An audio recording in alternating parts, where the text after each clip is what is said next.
영동군 제2선거구 박우양 의원입니다.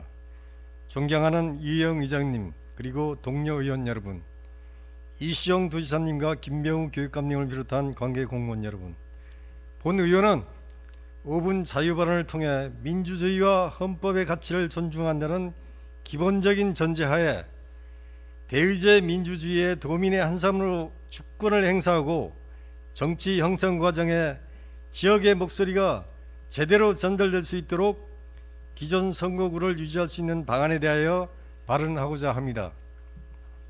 2018년과 2019년 헌법재판소는 강역의원 선거구 확정 시 인구 상하한선 편차의 허용 한계를 기존 상하 60%에서 상하 50%로 변경해야 한다고 결정하였고, 이것은 주민들의 선거권과 평등권을 침해한다고 하여 헌법 불합치 결정을 내렸습니다.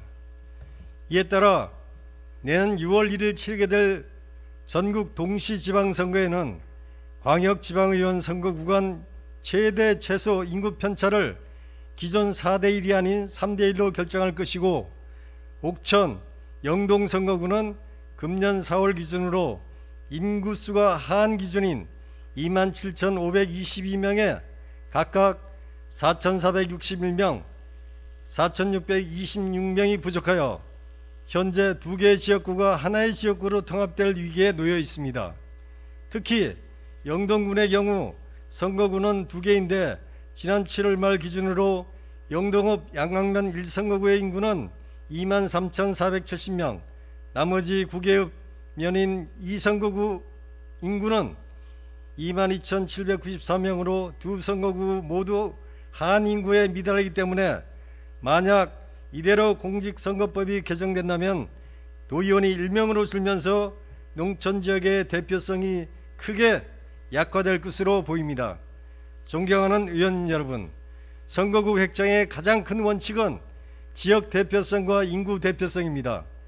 평등선거의 원칙을 기본으로 한 투표의 등가성 확보 차원에서 헌법재판소는 1995년 이후 인구 대표성의 확보를 그 어떤 원칙보다 우선하여 적용하고 있습니다.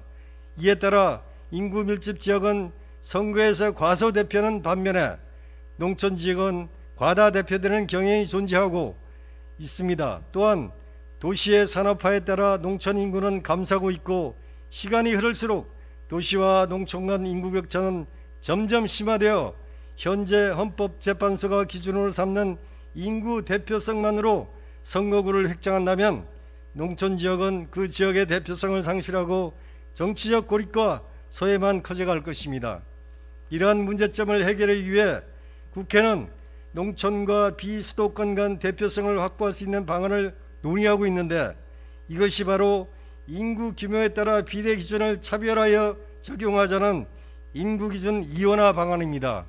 이 방안은 인구가 많은 도시 지역은 2대1로 하고 반면 인구가 적은 농촌 지역은 3대1 또는 4대1로 완화된 기준을 적용해 지역 선거구 수 감소를 방지하자는 것입니다.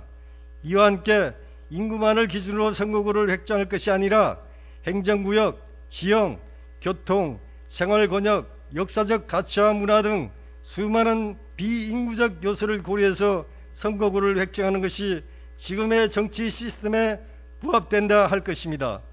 존경하는 이시영 도지사님, 헌법재판소의 결정대로 인구 기준을 통해 선거구가 확정된다면 지역 소멸 위기가 도래한 충북의 남부 지역은 앞으로 더욱 심각한 위기가 찾아올 가능성이 매우 높습니다. 우리나라보다 영토가 넓은 영국, 덴마크, 노르웨이, 캐나다 등 국가는 지역의 면적이 선거구 획정에 반영되어 인구 편차 기준과 함께 탄력적으로 선거구가 획정되고 있습니다. 다시 한번 강조드립니다. 선거구 획정 문제는 인구 대표성과 지역 대표성 두 가지 대원칙하에 획정할 것을 요구합니다. 이에 충청북도도 선거 가치를 높이고 평등한 충청북도를 구현하기 위해 선제적으로 대책을 마련해 주실 것을 당부드리며, 이상으로 본 의원의 5분 자유 발언을 마치겠습니다. 경청해 주셔서 감사합니다.